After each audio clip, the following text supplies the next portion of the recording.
సవాళ్లు విసరడము, ప్రతి సవాలు స్వీకరించి వస్తామని చెప్పినప్పుడు తప్పిపడం ఇది బీఆర్ఎస్ పార్టీ నాయకులకి, ఆ కుటుంబానికి ఒక అలవాటు లెక్క మారిపోయింది. ఇప్పుడు హరీష్ రావు అయితేనేమి గతంలో డ్రగ్స్ ఛాలెంజ్ గురించి కేటీఆర్ కి సవాల్ విసుడితే కూడా తను కూడా అదే రకంగా జారుకుంటూ ఈ రోజు మా లక్ష్మణ్ కూడా హరీష్ రావుకి సవాల్ విసుడితే ఏదైతే సంబంధించి ఇతరుల భుజాల పైన పెట్టి కాల్చే విధంగా వాళ్ళని సవాల్ స్వీకరించడం అని చెప్పి పంపుతుండ్రు. ఈ రోజు ఉప ఎన్నికల సందర్భం రాగానే జూబ్లీహిల్స్ ఉప ఎన్నికల్లో సెంటిమెంట్ విషయం గురించి మాట్లాడుతున్నారు. పీజీఆర్ గారు చనిపోయినప్పుడు, వెంకటరెడ్డి గారు చనిపోయినప్పుడు, ఏదైతే సంబంధించి గతంలో కాంగ్రెస్ పార్టీ ఎమ్మెల్యేలు చనిపోయినప్పుడు ఈ సంస్కృతిని మార్చి ఎమ్మెల్యే చనిపోతే కూడా పోటీని పెట్టి నిర్దాక్షిణ్యంగా మీ మొత్తం బలాన్ని వాడి ఆ రోజు ఆ కుటుంబాన్ని ఇబ్బంది పెట్టిన ఆ పరిస్థితుల్ని క్రియేట్ చేసింది తెలంగాణ రాష్ట్రంలో కల్వకుంట్ల కుటుంబం, KCR, BRS party, TRS party.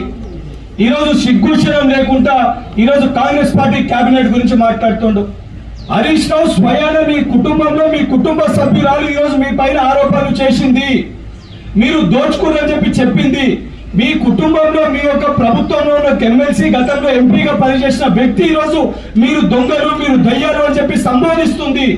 దానిపైన సమాధానం చెప్పని సన్నాసులు ఈ రోజు సిగ్గుశరం లేకుండా మా ముఖ్యమంత్రి గారి పైన, మా కేబినెట్ పైన మాట్లాడుతున్నారు. మీ పైన ఈ రోజు రూపాయి పెడితే పావలా కూడా అమ్ముడు పోని కుటుంబం నాయకులు మీ బీఆర్ఎస్ పార్టీ కల్వకుంట్ల కుటుంబము. ఇప్పటికన్నా సిగ్గు తెచ్చుకొని మీరు వాస్తవాలు మాట్లాడకపోతే రేపు పోయిన ఇదే తెలంగాణ ప్రజలు మిమ్మల్ని రోడ్ల పైన మీ గుడ్డ మీద తీసి కొట్టే పరిస్థితి ఏర్పడుతుంది.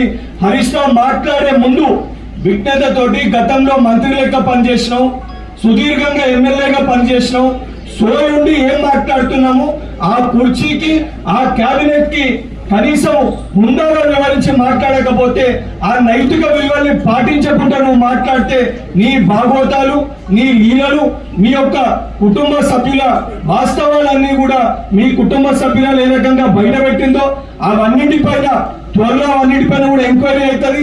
మీ భాగవతాలన్నీ కూడా తెలంగాణ రాష్ట్ర ప్రజల ముందు బయటపడతాయి. తప్పనిసరిగా ప్రజలు మిమ్మల్ని రాళ్లతోటి కొట్టే రోజులు కూడా త్వరలోనే వస్తాయని చెప్పి ఏదైతే హరీష్ రావుని టీఆర్ఎస్ పార్టీ నాయకులను హెచ్చరిస్తున్నాను.